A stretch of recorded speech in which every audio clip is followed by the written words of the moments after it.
Am I the a-hole for not forgiving my father for all of the abuse he put me through?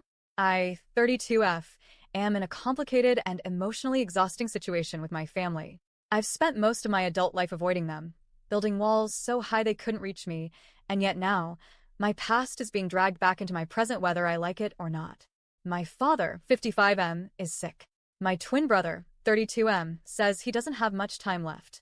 He's been calling me, texting me, telling me over and over that I should talk to Dad before it's too late. He says I'll regret it if I don't. But every time he says those words, I feel the same cold, heavy weight settle in my chest, because he doesn't, or maybe refuses to, understand the truth. I already mourned my father years ago. I grew up in a house where fear was as common as breathing. My father didn't just discipline, he controlled, dominated, and destroyed. He was a storm you could never predict. Sometimes he'd explode over the smallest thing, a cup left in the sink, a sigh he didn't like, a door that didn't shut quietly enough. Other times he'd be fine for days, even weeks, lulling you into a false sense of safety before coming down twice as hard the next time. My mother, 59F, was the breadwinner, gone most of the day working. She played the role of the hardworking, selfless mom in public. Behind closed doors, she was a ghost when it mattered most. She claims she didn't see the abuse. I've always believed she saw plenty, she just didn't want to deal with it. The moment that never left me. I was 10 years old. My father was furious that I hadn't cleaned up after my older brother. My brother was perfectly capable, but my father had decided chores were my responsibility. I remember standing in the hallway, hands shaking, trying to explain. He didn't let me finish. His fists slammed into my arms, my back, my ribs. My ears rang from the force. I remember thinking if I cry, he'll hit harder. Then my mother's voice came from the other room. Stop, don't hit her like that. That's what she hasn't asked for. She didn't rush in. She didn't pull him off me. She didn't check if I was hurt. She just gave him directions, like she was commenting on a chore being done wrong.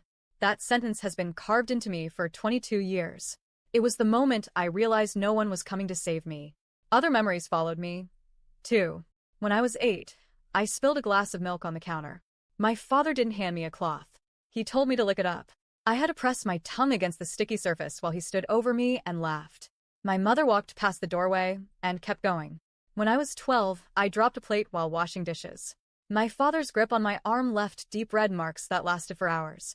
He dragged me into the dining room and made me kneel on the shards while he told me how clumsy and useless I was.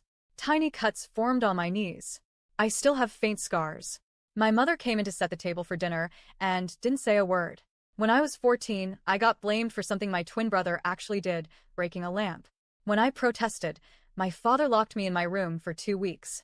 The only time the door opened was for him to shove in a plate of food. If I needed the bathroom, I had to knock and beg. My mother told me to stop provoking him. When I was 15, I was woken up in the middle of the night because my father decided my room was too messy. He yanked me out of bed by my hair, dragged me to the living room, and forced me to stand there while he listed everything wrong with me. My looks, my grades, my attitude. My mother sat on the couch watching TV, saying nothing. At 16, during an argument about my grades, my father slapped me so hard I fell against the wall. He told me I was lucky he hadn't hit me harder. My mother, sitting in the kitchen, kept eating her dinner. By that age, I had stopped crying when he hit me. I stopped pleading. I stopped looking at my mother for help. I had already learned that the safest way to survive was to stay silent, small, and invisible. Leaving. The day I turned 18, I left. Not just my house, but my entire side of the country. I went as far as I could afford to go, carrying nothing but a suitcase and the determination never to be within arm's reach of him again. For the last 15 years, I've built a life from nothing. I've been in therapy. I've learned how to recognize love when I see it, how to trust people slowly, how to set boundaries. I have friends who feel more like family than my own blood ever did. I've also had to accept that I'll never get the kind of apology or acknowledgement I once hoped for. My mother and I speak occasionally, but our relationship is shallow. She still insists she did nothing wrong and that it was all your father. She refuses to acknowledge that standing by while your child is hurt is a choice, and it's a choice she made over and over again. Now. My father is sick.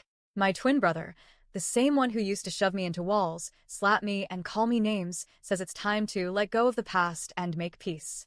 He says I'll regret it if I don't. But he doesn't understand that I already made peace, the day I walked away. My father has been dead to me for 15 years. The man who hurt me is the same man he's always been. Forgiving him now wouldn't heal me. It would betray the little girl who sat on shards of glass, the teenager who slept with her bedroom door blocked by furniture, the young woman who had to rebuild herself from the ground up because her parents broke her. I've already decided I won't be at his funeral. My absence will be my statement. My brother can call me cold, bitter, ungrateful. I call it survival. So, am I the a-hole for refusing to forgive my father? For refusing to reach out now? Or is this the first time in my life I'm protecting myself the way no one else ever did?